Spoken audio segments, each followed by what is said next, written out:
Hello, UCAR. Peter Christensen here, coming to you from the CEO's desk. And I brought a friend today. Hey everybody, Lance Harrison from the Utah Association of Realtors. So Lance is an attorney up at the UAR, and he focuses primarily on the ethics and arbitration. You do get to hear his soothing voice on the hotline, usually on Fridays. Occasionally. And he does a great job with that, but we're glad to have Lance. How long have you been with the UAR now? Coming up on 4 years, Okay. yes, so still kind of new. I don't think four's new, but we're glad to have you. So Lance has agreed to jump on with me today and talk a little bit about the what's going on in the ethics world. So I asked him, hey, just tell us what's going on. What are the top issues you're seeing in ethics, and maybe give us some tips. Yeah, so ethics, there's always a couple trends, I think, in ethics and arbitration.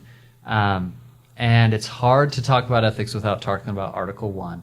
So let's just start there. That's, of course, the broadest article, and it covers the main things that we always want to be thinking about. One is covering the interests of your client all the time, right? Keeping them in the forefront of your mind over your own interests. But of course, it also covers honesty and those types of things. So you always want to be thinking about communication with an Article 1. And I ran some numbers recently, and 70%, almost 70%, I think it was about 68%, were Article 1 citations in our complaints. So that's a huge number. Now, of course, there's Article 1 and sometimes other ones with it, but that just means that's what is something to focus on always. And I think one way to avoid an Article 1 violation is to communicate clearly all the time.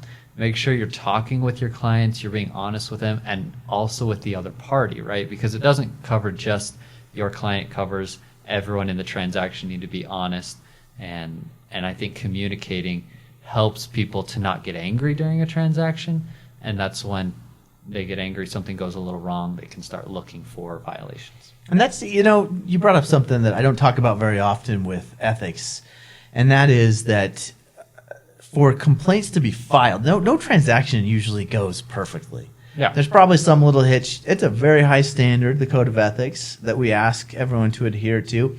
And so there are probably little violations, little hiccups in transactions that largely go unnoticed, unreported.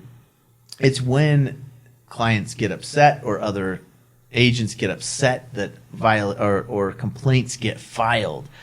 And so good communication, being willing to own up to an issue and work hard to fix it, goes a long way. And it all starts with Article 1, communicating well and treating everyone honestly. Yeah, I think that's really, really important. And it touches on, our goal is, of course, we don't want anyone to be violators of the Code of Ethics, but we also want to avoid people even filing complaints, right? Because it's stressful and it takes time away. So if we can up the bar so that we're being careful enough that people aren't even thinking about an ethics violation, that would be a great goal, I think. So communication helps a lot with that. And so along with that, another big article is, started at Article 1, Article 16 at the end of the Code of Ethics has a lot to do with that, just avoiding complaints in general. Article 16 is about interfering with agency, right? So we don't actually get a lot of violations out of that, but it's what makes agents mad, right? When you start to approach of interference, then they start looking, I'm going to file something, and you don't even want to deal with filing or answering. So if you're even approaching any type of interference, I think it's important to take a step back, communicate with everyone, make sure that everybody's on the same page, double check on those things, and you'll avoid even the appearance of a violation. That's a great tip. And I'm seeing an uptick, from my perspective, in key violations and access to property violations. Are you seeing the same thing? Totally. So this is a great point, because that goes with Article 1 and in Article 3, right? So that's cooperating with other brokers, and that's been a unique one in the last year or two, where an Article 3 normally isn't cited that often, but recently we've had a big uptick in those, and it's all about access. You know, giving keys away early or accessing things that you shouldn't. And I think a lot of that is inadvertent. I think most ethics violations are, you know, people just are going a little too fast. They're trying to get things done. They're not trying to violate anything, but if they take a step back and just do things the right way and slow down a little bit and ask permission for things, then I think we're going to be Follow great. the instructions. There's a novel idea. Read the showing instructions and actually follow them. And then also basic courtesy.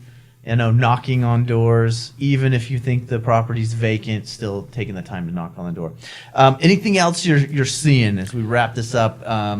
Any other articles that jump out at you? Yeah, the last ones I'll mention because it's kind of classic too is Article 2 and 12, which is advertising usually, and then also just kind of honesty with things about the transaction, representing or misrepresenting things about the transaction or the property, which again, I don't think those are always blatant, but it's when we're going too fast that we forget to mention something or, you know, those types of things. So I think when we're doing advertising or talking about the property, listing the property, slowing down, making sure the listing represents the property and we're not missing things.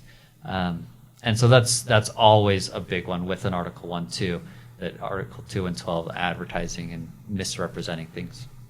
Awesome. Great tips. Great info. I'd like to thank Lance for jumping on with me, giving you some information. He's a great resource. You guys, if you have questions, ethics questions, hotline questions, this is a good guy to know. Anytime. It's always great to be here. Yeah, thanks for being here. Thank you for tuning in, and have a great day.